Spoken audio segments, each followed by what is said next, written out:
Hello chess lovers, Suren here, and I have another fantastic game for you played by Viswanathan Anand. His opponent is Joel Benjamin, and the game was played in 1989 in Hoogovens. Now let's see how the game went on. Viswanathan Anand had white pieces and he started with e4 and c5 by Joel Benjamin. We see the Sicilian defense: knight f3, d6, d4, c takes d4, knight takes d4, knight f6, knight c3, knight c6 and bishop g5. Anand goes for Richter-Rauzer attack. White is now threatening to double black pawns by capturing on f6. e6 was played, queen d2, bishop e7, white castles queenside and black castles kingside. The players castled on opposite wings, after which usually white is organizing a kingside attack and black is counter-attacking on the queenside. Knight b3, Anand is avoiding any possible exchange of knights. Later this knight can successfully safeguard white king. Queen b6, f3, rook d8, black wants to bring into life this d5 idea, and king b1. In his book My Best Games of Chess, here is what Anand writes about this move. After rook d8 I suddenly didn't feel very happy with my position and couldn't find a continuation I felt comfortable with.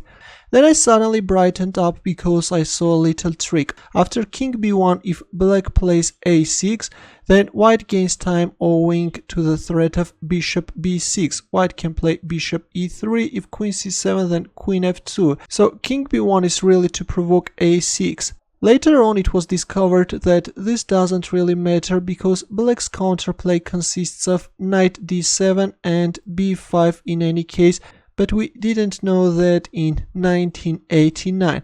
After king b1, Benjamin responded with d5.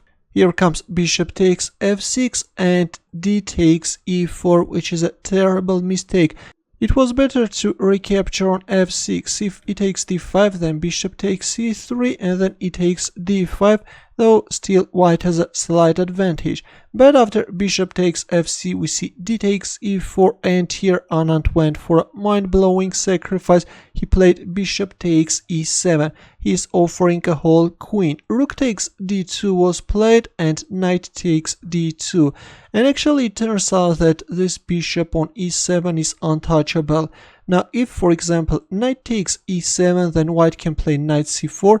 If queen c7, then knight b5 and the game is over.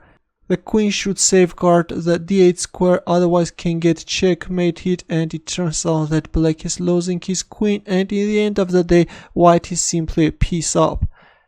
That's why after knight takes d2, black responded with e takes f3. After the game, Benjamin told Anand that he wanted to resign at this point, but decided to play a few more moves. However, after Anand started making some inaccuracies, Benjamin decided to prolong his resistance. G takes f3. Instead of playing g takes f3, knight c4 is more active. With queen c7, then bishop d6. Of course, this gives white better chances, but in the game we see g takes f3 by Anand. e5. Again, knight e7 can't be played because of this knight c4, and a similar variation I have already showed you in the previous line. Again, black is losing his queen. That's why after g takes f3, e5 was played. Now comes bishop h4. Well, instead of playing bishop h4, knight d5 is better, and then bishop c4. Of course, all this is more active, but in the game we see bishop h4. Actually, the storm is over, and let's have a look. What do we have?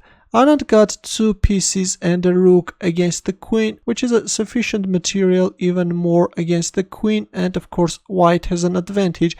Let's see how is Anand going to realize his advantage. Bishop e6 was played, knight e4, knight d4, bishop g2, rook c8. Now black wants to play f5 and then capture on c3, but Anand found a beautiful counterplay. He played bishop f2. f5 was played and f4. Of course, you can't move away your knight because black can simply capture on c3. If knight takes e6, then queen takes e6. Now if b takes c3, then simply queen b6 check and then knight e2 check, and white is losing his bishop. Or after queen takes e6, if you move like bishop takes d4, then e takes d4, If b takes c3, then d takes c3. Now there is a mating threat, that's why white is moving away his king from the dangerous b file, after which black can play queen e2. It turns out that white is also losing his light squared bishop, and though white has 2 rooks against a queen, but white king is in danger and black has a huge advantage.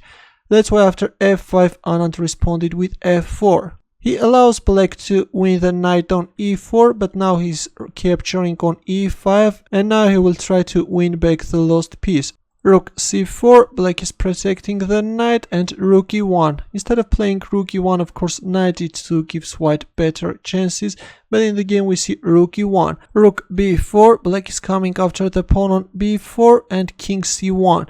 Of course, now the pawn can't be captured because already the knight is no longer protected. White can capture on d4. After king c1, bishop g4 was played, and now comes knight d5, and gradually black's position is deteriorating. Knight takes b4 was played, bishop takes d1, king takes d1. Of course, you can't recapture with the rook because of this knight e2 check. You will lose your bishop. That's why after bishop takes d1, we see king takes d1. e3, rook takes e3, and knight f5. Well, if queen takes b4, then bishop d5 check, and then rook e4. That's why knight f5 was played, but anyways, we see bishop d5 check, king f8, rook f3, queen takes b4, in return white is winning black knight, king e8, e6, and finally Benjamin resigned because this is just an easy win for white. Let's have a quick look at one of the possible lines. If queen b5, then c4. If queen takes b2, then rook f7. And the rook cooperating together with 2 bishops, and these pawns can easily finish up black. That's why after e6, black resigned. Thanks for watching. Here are more suggestions for you, and for more games, don't forget to subscribe to my channel. I will see you in the next video.